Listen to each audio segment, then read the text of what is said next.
what is worse about you having a hard time with studies is that you accepted the offer. You applied and said you want to be in varsity. So you know what? Let's do this. Yep. Let's get into the studies. Hi guys, welcome back to my YouTube channel. My name is Sagwadiwa Karabutla and yes, guilty of inconsistency. I'm sorry, it's just been so hectic. But we do have a submission tomorrow for the module LLW2601. I think it's a labor law module, I believe. It's in diploma in law and many other streams in the law faculty. It's due tomorrow by 1 o'clock latest. So let's just get into the assignment. Now we're gonna read particularly the instructions where it says that your assignment must be typed and not scanned. Number one, use of AI for any purpose is not allowed. Chat GPT. Your answer format file must be submitted in a PDF as per all. Adhere to the academic integrity rules at all times.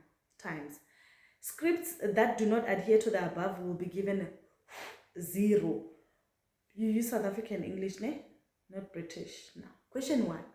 Read the below. Read the scenario below carefully and answer the questions that follow. Ms. Golam works for the Ministry of Tertiary Education, that is MTE. Abbreviation. Ms. Golam is highly qualified with an MA in sociology from the elite Oxford University.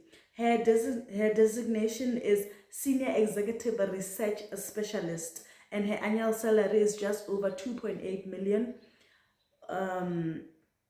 She conducts research and writes report for the MHE about trends and conduct within higher education institutions.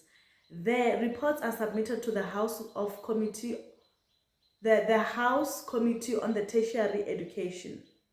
Ms. Golam submits a report titled Justified by a Shortage of Skills, the Over-Representation of Foreign Academic Employees at the Freelance University.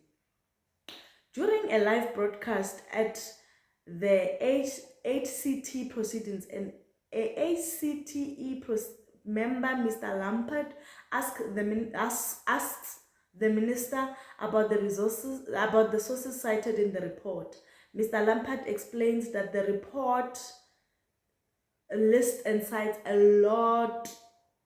Okay, the report lists and cites a total of 11 publications about critical skills shortages within the country's HEIS, but the sources themselves do not exist. All right. Mr. Lampard questions the minister if the report was drafted with the assistance of generative artificial intelligence. The minister stated that the senior executive research specialist drafted the report. He further explains that the MTE workplace rules prohibit the use of unapproved tools to perform work-related tasks. AI is one such an approved tool. However, the minister is unable to confirm if the report was drafted using Gen AI. He promises that the MTE will conduct an investigation into the matter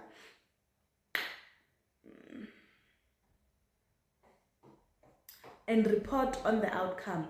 Following the investigation, which involved forensics, linguistics, and digital forensics specialist, digital forensic specialist, that's a first. The resultant investigation report establishes that Ms. Golem's report was partially about 35% generated using Gen AI, okay? Although Ms. Column substantially edited the language, the essence of the report was largely baseless information made up by the Gen AI. The court claims about skills shortages within the HIS were accordingly generated by the Gen AI, including the fictional sources. In her defense, Ms. Golam, during the investigation, Okay. Miss Golem claimed that during the investigation she was experiencing depression and bullying and had not received support from the MTE. She also alleged that she is expected to work 47 hours per week and that was just too much work and doubtlessly unlawful. However, there is no record, whether in form of an email, phone calls, surveillance footage, etc., of Ms. Golem approaching the internal employee relations within the MTE about her depression or the alleged bullying. Furthermore, all executive level staff within the department are contractually obligated to a minimum of work 47 hours per week, which is said to be okay, this is just this word. I'm afraid of being laughed at. Commensurate. Well, to be in line, actually, honestly, that's what this may do. Why do they use big English, man? Which is said to be in line or to be in accordance with their responsibilities and salaries. You are the legal practitioner appointed by MTE to advise on the legal matters within the department to represent the department before the HCT on legal matters. You are therefore attending the HCC proceedings on behalf of MTE. Woo! Labor law specialist. Answer the following questions. 1.1. Mr. Lambert, counsel, can you please explain to me what the employment law consequences of Ms. Golem's use of Gen AI to draft the report is? Why do I feel like the English is leaving me, or I'm leaving the or here they are not writing the English I want? Okay, let's because why am I not flowing? How? Mr. Lampard, counsel, can you please explain to me what the employment law consequence of Ms. Golem's use of Gen AI to draft the report is? Okay, let's see. What is the consequence? All right. Now, the employment consequences of Ms. Golem's use Ms. Golem's use of Gen AI. I'm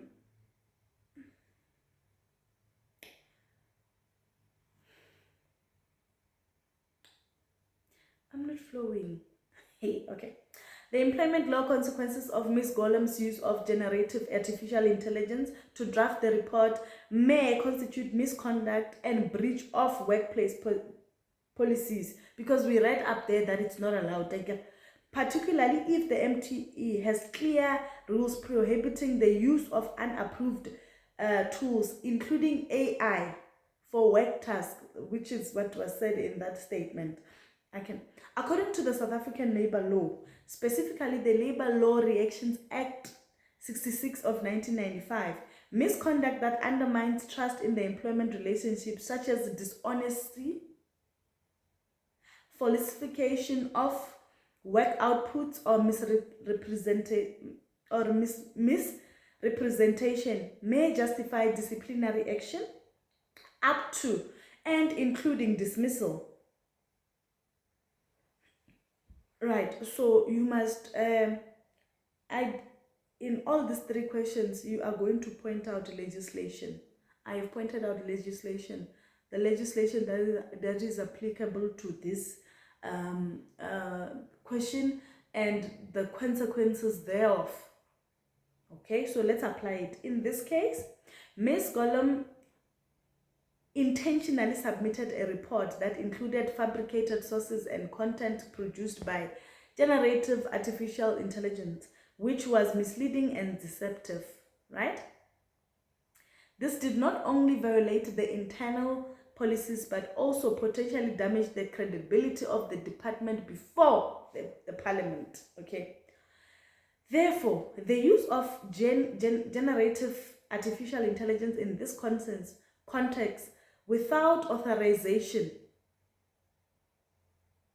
and in violation of policy may be grounds for disciplinary action, including termination of employment. So the consequence would be that they get a disciplinary action and they may lose their job. I will see you guys in the next video. I love you so much. Well, okay, fine. I said it in my mind. I will see you guys in the next upload. That is our part 2. Now, 2 seconds from now. Okay, not 2, 10, because uploading. I love you so much. Mwah!